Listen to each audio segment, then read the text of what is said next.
Butsu, Namo Amida Butsu, Namo Amida Butsu.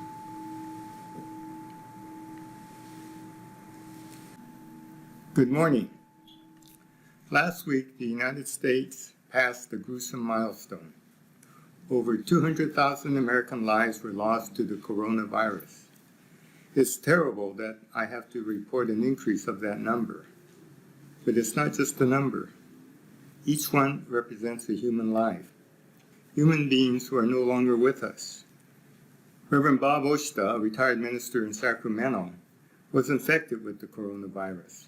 Fortunately, he is recuperating at home, but he was hospitalized. We will be sharing an email from him as he warns us and urges us to be careful so that we all don't get infected. In the last 6 months, we have lost more Americans to the COVID-19 than all Americans who died in the wars since World War II.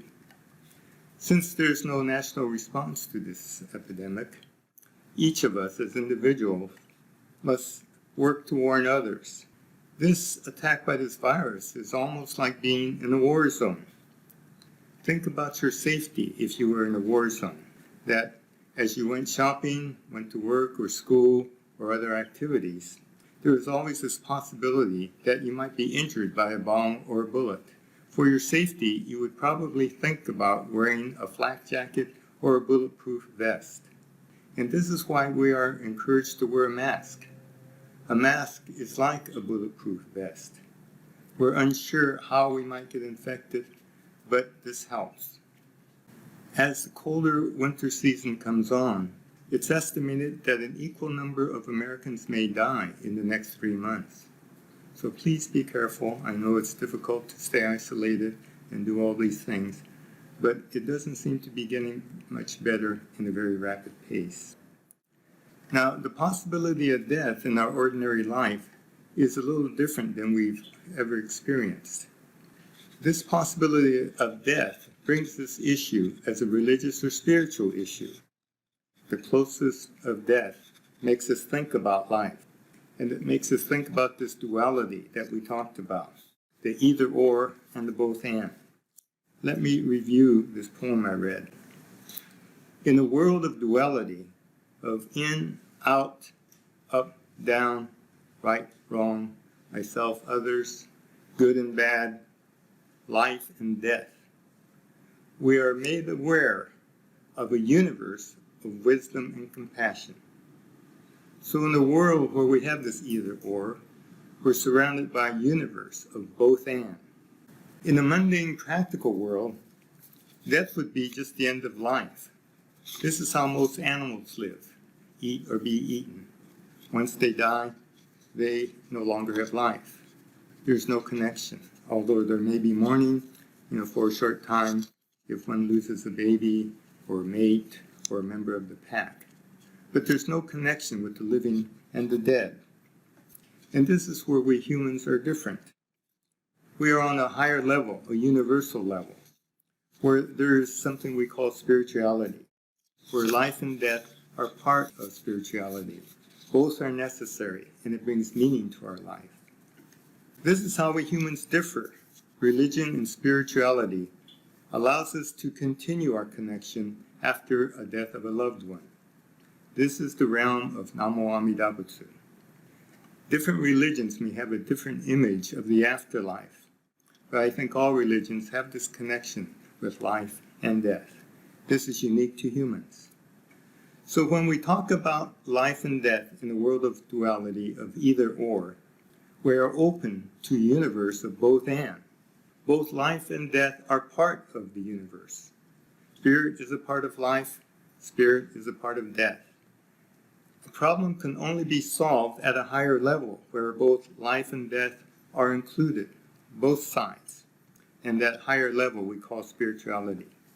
And a mature mind of adults accept the spirit as a reality. Now, at every funeral and memorial service, I speak of a person who has died as returning to their original nature. We come from spirit and we return to spirit. And even now, we are spirit. And so it's important to experience the spirituality as we are alive. And this is what Namo Amida Butsu does. It allows us to experience this oneness with Amida Buddha. Our practice is not only to say Namo Amida Butsu, but to experience the spirituality of it. And this experience is done in many ways, and in different times, and in different places. But it is a feeling, perhaps, of me within the we, this interdependence. It might be a deep thank you and not please. It's the feeling of being alive, of being awake. It could be a feeling of a spiritual hug. And this is why it is so important to have the practice of spirituality as we are alive, the experience of Namo Amida Butsu. If we didn't have this experience of spirituality now, how would it be when we die? It would just be very mundane. It would be that life would just end. But if we can have an experience of spirituality while we are alive, we would be sustained in death and continue with that spirit. We continue in the lives of others. We will continue in good thoughts or bad. Will we be remembered for very long? The Buddha reminds us that our physical human life is just an illusion, our separate selves. Because what he says is that we are all connected spiritually. We live as mature adults with the spiritual attitude. This is Shinjin, knowing that we are part of spirit. Shinjin is accepting the vow and that we are responsible for our awakening, that we realize this awakening, and because of that, we help others to awaken to this true reality of harmony, peace, and oneness. Last week, we lost a great human that exemplifies this connection between life and death. Justice Ruth Bader Ginsburg died. Her entire life was in providing equal justice for many, in many areas of life to all people, even when much of society regarded the status quo as acceptable. She revealed many areas that were socially and institutionally unfavorable to many. In the field of law and justice, she changed inequality, an either-or situation, to the justice of a both-and reality. Her efforts during her life continued after her death. The laws that she helped change while she was alive continues, and it continues to help women and the underprivileged. Spirituality works in a similar way. We can't see laws. They are concepts. Yes, they're written down, but it's how they are lived out. Spirituality can't be seen. And yet, they help us to determine how important and how we live our lives. So spirituality is like laws in that it's how we live that makes it so important. Last week, Noriko Kawai spoke about Ohigan, going from this shore of despair and ignorance to the other shore of wisdom and happiness. And the path is the 6 paramitas: dana, or selfless giving, patience, discipline, also perseverance, and meditation and wisdom. And all these qualities, you notice, are the qualities of a mature adult. 2 weeks ago, I spoke about my own example as I made my way through life. At each educational level, I realized how not smart I was. As I realized at each level my ignorance or bombu, I began to realize that some of my achievements were a small part because of my efforts, but most of it was because of the efforts of others. And this is what happens when we are open to seeing our other side, our ignorant side. We're opening to the efforts of others. This is the side that we can call Buddha nature. It is the wise and compassionate side. It is the both and. It is Amida Buddha's compassion. This is known as the 2 aspects of deep mind, or Nishu Jinshin. When we can realize our own limitations and ignorance, we're open to the compassion, the efforts of others who have helped us all along.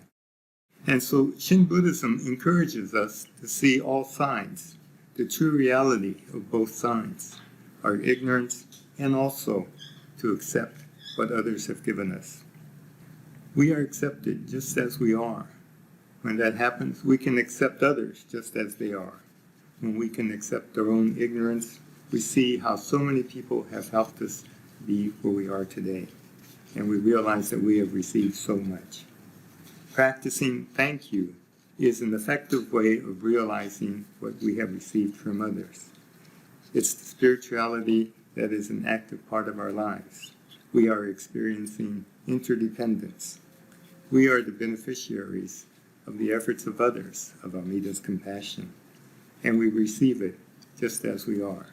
So please join us on Wednesday nights as we talk about this in our Buddhism 123, our Zoom event, and just let Bill Teague know, and he will let you know and give you a link to our discussions. It's important that we discuss these things and you hear the sharing of others on how all of this affects each of us. So as we refine our minds to accept life just as it is, we find gratitude and joy. Namo Amida Butsu becomes a real part of our life, but it must be lived in this life right now as an experience. It connects us with those who have made our lives possible, those who are living now and those who have passed on. Namo Amida Butsu is our middle path to the pure realm of both life and death. And so please join me in expressing our deepest appreciation for all those who have helped us be here now and be who we are. Gassho. Namo Amida Butsu. Namo Amida Butsu. Namo Amida Butsu. Namo Amida Butsu.